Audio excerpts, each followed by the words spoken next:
mayhem at the Mandalay Bay ended only when Stephen Paddock killed himself just before the police breached the door of his hotel room. We have actually sound of that happening. Here it is. And on the suspect's door. I need everybody in that hallway to be aware of it and get back. We need to pop this and see if we get any type of response from this guy to see if he's in here or if he's actually moved out somewhere else. Copy. All units on the 32nd floor. SWAT has explosive breach. Everyone in the hallway needs to move back. All units move back.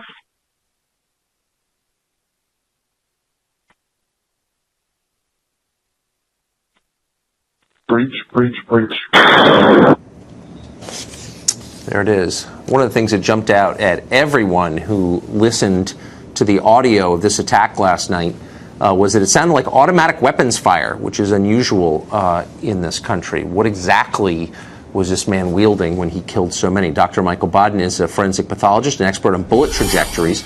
Chris Goralnik is a former Marine and active shooter expert, and they both join us tonight.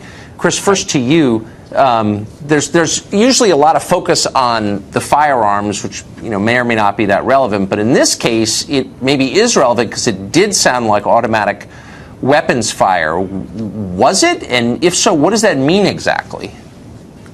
Well, you can tell by the rate of fire. And good evening, Tucker. I'm sorry to be with you tonight for this reason, but the rate of fire is what we call cyclic rate, which is it's firing as fast as the gun's capable of firing. Yes. And to get it to do that is either it's a functionally automatic weapon from a manufacturer, which means while you hold down the trigger, it will continue to fire until it runs out of ammunition, or as you feed it, or it's a semi-automatic, and as fast as you can pull the trigger, rounds will go out. This seems to be a fully automatic sound from the background, whether it's 223 or 308 rounds, and we know from the undersheriff that he did confirm those rounds were found in those rifles. However, you can make these kits and you can get them and convert them on your own. So it's not too far off per se, but the deterrent to do it is horrible. The ATF has got a very strong hold on this. Oh, yeah, and you can't do that. Right. But what levels? The misnomer is they are legal if you purchase them with a stamp. Right. No, I know that, but what I don't understand is how hard is it? My understanding was you had to be a relatively talented gunsmith to do that, but you don't? No, sir.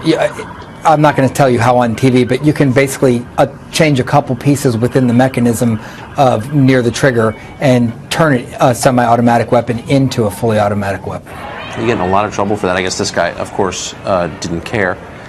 So, Doctor, what are pathologists learning as they examine the victims of this tragedy today? What will they be looking for? Well, one of the things that the coroner's office pathologist will do is remove as many bullets as they can for the police, and the police will go around to the coroner's office and to each of the hospitals to get every bullet that's removed from every patient, and they will then be able to find out from which weapons the bullets came from. And this is to ensure that there wasn't a second shooter with another gun that wasn't present at the scene. Right. An issue that comes up will come up sometime.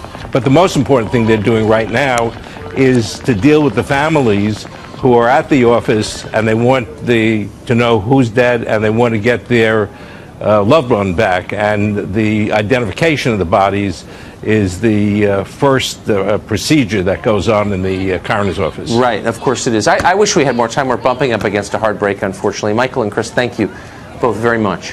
Thank you. Thank you, Tucker.